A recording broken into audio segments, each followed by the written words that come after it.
नमस्ते. 9 November 2019 रोजी supreme कोर्टामधील नामवंत 5 जजेसनी एकमतानं एक निर्णय दिला. जवळपास 1045 पानांचा तो निकाल अयोध्या जमिनीच्या वादाशी संबंधित होता, ज्याला आपण राम जन्मभूमी वाद म्हणू शकतो किंवा बाबरी मशीद वाद म्हणू शकतो. 2.77 एकर जमिनीचा वाद. ही जमीन कुणाला द्यायची, तिथं काय बांधलं गेलं पाहिजे, त्याचा वापर कसा केला पाहिजे, ह्या सगळ्या गोष्टींच्या बद्दल हा जो वाद होता, ह्याचा निकाल 9 नोव्हेंबर 2019 रोजी दिला गेला एकमतानं 5 नामवंत जजेसच्या मार्फत. 1045 पानांचं ते जजमेंट होतं. अगदी ए पासून क्यू पर्यंत वेगवेगळे त्याच्यामध्ये भाग होते आणि शेवटचा जो भाग होता क्यू नावाचा, त्याच्यामध्ये सुप्रीम कोर्टाने रिलीफ, डिरेक्शन्स आणि ऑर्डर्स पास केले होते की नेमकं काय केलं गेलं पाहिजे. या 5 नामवंत जजेसची मी नावं सांगतो. आदरणीय Ranjan Gogoi, DY Chandrachud, SA Bobde, S Abdul Nazeer साहेब आणि अशोक भूषण साहेब. या 5 जजेसच्या खंडपीठानं, बेंचनं हा निकाल 9 नोव्हेंबर 2019 रोजी पास केला. आता ह्या निकालामध्ये काय सांगितलं होतं?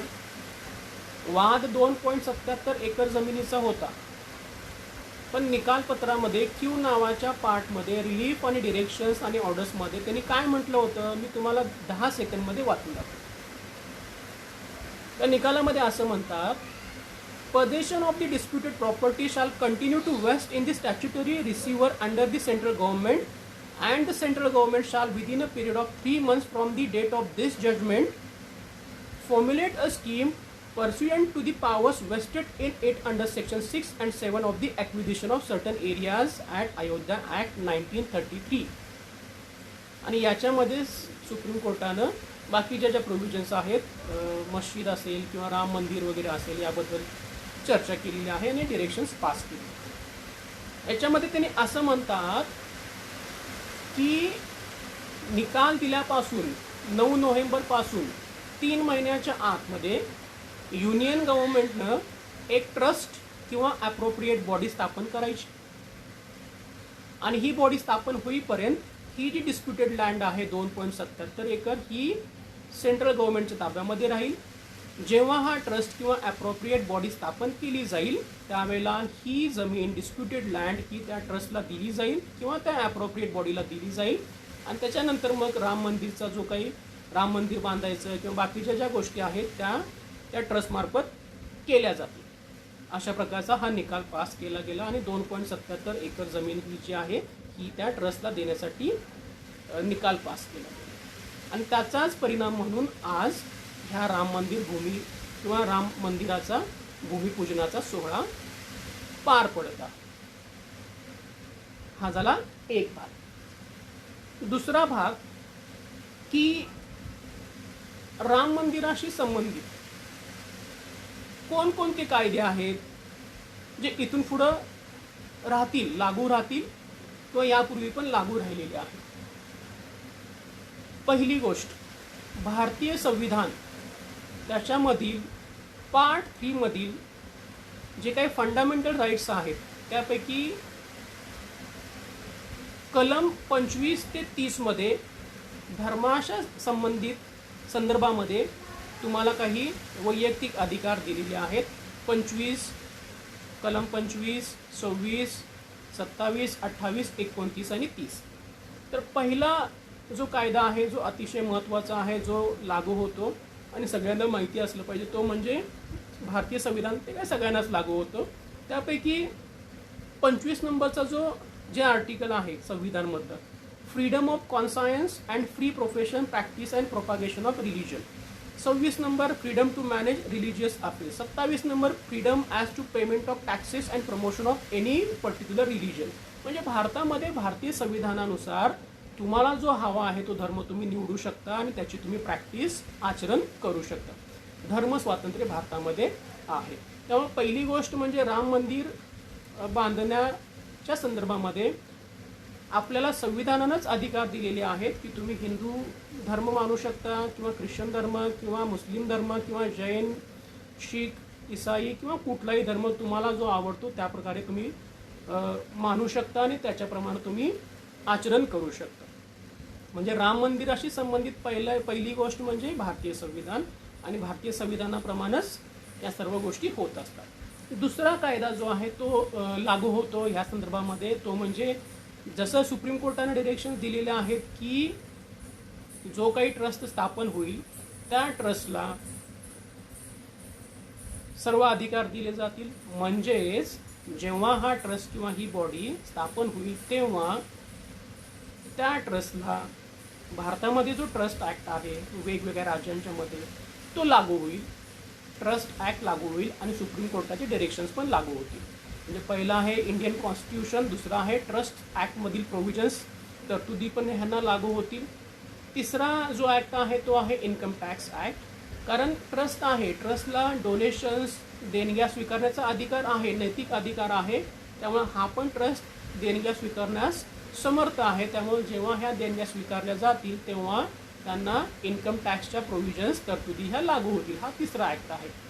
चौथा जो ॲक्ट आहे तो आहे places of religious worship act special provisions 1993. हा पण ॲक्ट लागू होतो. याच्यामध्ये काय सांगितलेलं आहे की जर भारतामध्ये एखादं धार्मिक स्थळ असेल आणि जर मी ते धार्मिक स्थळ बदलण्याचा प्रयत्न केला, मी जर असं म्हणलो की नाही हे धार्मिक स्थळ तुमचं नाही आहे आमचं आहे किंवा इथं काहीतरी वेगळंच होतं, तर अशा प्रकारची मागणी मी करू लागलो किंवा त्यांनी माझ्या धार्मिक स्थळाबद्दल अशी मागणी केली तर त्यांना ती तशी मागणी करता येणार नाही. प्लेसेस ऑफ रिलिजियस वर्कशिप 1947 रोजी जे स्टेटस होतं एखाद्या धार्मिक संस्थेचं धार्मिक स्थळाचं ते तसंच कायम राहील. कुणीही ते धार्मिक स्थळ बदलण्याचा प्रयत्न करू शकत नाही. त्यामुळं places of religious worship act 1993 हा पण इथं लागू होतो. आणि शेवटचा जो ॲक्ट आहे तो आहे Ayodhya act, acquisition of certain areas at Ayodhya act 1993. हा पण ॲक्ट इथं लागू होतो. याच्यामध्ये जवळपास 67 एकर जमीन ॲक्वायर करणं, काबीज करणं अयोध्येमधील गरजेचं होतं. कारण वाद जरी फक्त 2.77 एकरचा असला तरीसुद्धा योग्य निर्णय देण्यासाठी बाकीची जमीन पण ताब्यात घेणं कायदा आणि सुव्यवस्था जपण्यासाठी गरजेचं होतं. त्यामुळं तो ॲक्ट पास केला गेला आणि अयोध्येमध्ये जवळपास 67 एकर जमीन ही ताब्यामध्ये घेतली गेली आणि त्यानुसार पुढचं जे ॲक्विजिशन आहे ते केलं गेलं. हा जो ॲक्ट आहे अयोध्या लँड ॲक्ट जो आहे त्यानुसार तिथं असं म्हटलेलं आहे की whereas there has been a long standing dispute relating to the structure including the premises of the inner and outer courtyards of such structure commonly known as Ram Janmabhoomi or Babri Masjid, and whereas the said dispute has affected the maintenance of public order and harmony between different communities in the country, it is necessary to acquire certain areas in Ayodhya. त्यामुळे फक्त 2.77 acre जमिनीचा वाद जरी असला तरी जवळपास 67 acre जमीन ताब्यामध्ये घेतली गेली आणि त्यासाठी हा ॲक्ट पास केला गेला होता, acquisition of certain areas at Ayodhya act 1993. आणि त्याप्रमाणे ह्या सगळ्या जमिनी ॲक्वायर केल्या गेल्या.